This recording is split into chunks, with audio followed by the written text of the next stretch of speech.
বাংলাদেশে একের পর এক সড়ক দুর্ঘটনা ঘটছে। আমরা পত্রিকা, টিভি চ্যানেল কিংবা সোশ্যাল মিডিয়াতে ঢুকলে আমরা দেখছি প্রতিদিন বাংলাদেশের বিভিন্ন প্রান্তে সড়ক দুর্ঘটনা ঘটছে। সড়ক দুর্ঘটনায় অসংখ্য মানুষের প্রাণহানি ঘটছে। আমরা সম্প্রতি যে বিষয়টি লক্ষ্য করেছি, আমাদের কুমিল্লার পদুয়ার বাজার বিশ্ব রোডের ইউ-টার্ন এলাকায় একটি প্রাইভেট কার ইউ-টার্ন নেওয়ার সময় একটি ট্রাক লরি চাপা পড়ে একই পরিবারের 4 সদস্য নিহত হয়েছে। এর চেয়ে বড় মর্মান্তিক ঘটনা কি হতে পারে বলেন? একটা পরিবারের একসাথে 4 জন সদস্য মারা যাওয়া। এছাড়া আমরা এর আগে একটা লক্ষ্য করেছিলাম একটা ঘটনা, যে নোয়াখালীতে একটি পুকুরে পড়ে একই পরিবারের 7 সদস্য নিহত হয়েছিল এক প্রবাসীর। এরকম ঘটনা প্রত্যেকদিন আসছে যাচ্ছে, আমরা 2 দিন পরে বলে যাচ্ছি। কিন্তু এই দুর্ঘটনাগুলা কেন ঘটছে, দুর্ঘটনাগুলা স্থায়ী সমাধান আদৌ হচ্ছে কিনা? যদি কুমিল্লার কথাই বলি, গত 8 মাসে কুমিল্লার সড়কে প্রাণ জড়েছে 148 জনের। এটাকে আমরা চেয়েছিলাম? আমরা কি এমন বাংলাদেশ চেয়েছিলাম, এমন সড়ক চেয়েছিলাম যে সড়কে 8 মাসে প্রাণ গেছে 148 জনের? শুধু হচ্ছে কুমিল্লাতে, সারা বাংলাদেশে এর চিত্রটা প্রায় 5 থেকে 6 গুণ বা আরো বেশি হতে পারে।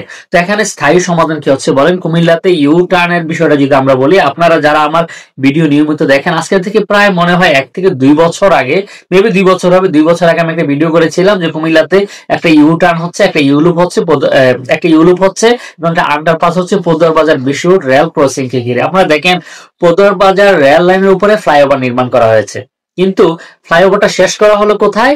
4 রাস্তার মোড় যেখানে, এর আগে শেষ করে দেওয়া হলো। এটা কি সড়ক দুর্ঘটনার জন্য অন্যতম একটি কারণ নয়? একটা ফ্লাইওভার নির্মাণ হয় 4 রাস্তার মোড়কে ক্রস করার জন্য, আর কুমিল্লাতে ফ্লাইওভার নির্মাণ করা হয়েছে 4 রাস্তার মোড়ের আগে। এর চেয়ে বড় আহামক, বা আমরা যদি বলি তাদেরকে ঘাতক, এরাই ঘাতক যারা এই ফ্লাইওভারটাকে নির্মাণ করেছে।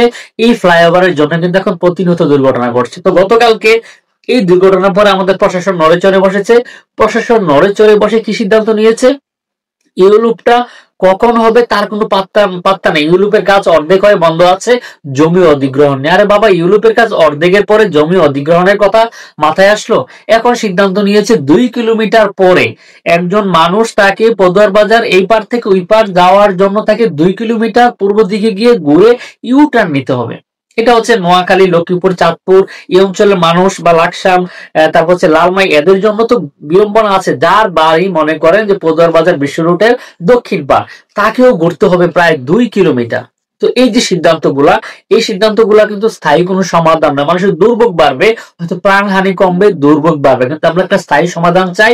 আমরা চাই দ্রুত কুমিল্লার পদুয়ার বাজার বিশ্ব রোডের ইউলুপের নির্মাণ কাজটা সম্পন্ন করা। এবং আমরা দেখেছি কুমিল্লা বিশ্ববিদ্যালয় এলাকায় যে একটি আন্ডারপাস করা হয়েছে, সেই আন্ডারপাসটা কার্যকর করা, এবং যারা কুমিল্লার এই ফ্লাইওভারটা নির্মাণ করেছে তাদেরকে শাস্তির আওতায় আনা। কেন এই ফ্লাইওভারটাকে 4 রাস্তার মোড়ের আগে শেষ করে দেওয়া হলো? আমরা এরকম প্রাণ হারিয়ে চাই না। একের পর এক বাংলাদেশের সড়ক পথে অসংখ্য মানুষের প্রাণ ঝরছে। এই প্রাণহানি বন্ধ হোক, প্রাণহানির জন্য যারা দায়ী তাদেরকে শাস্তির আওতায় আনা হোক।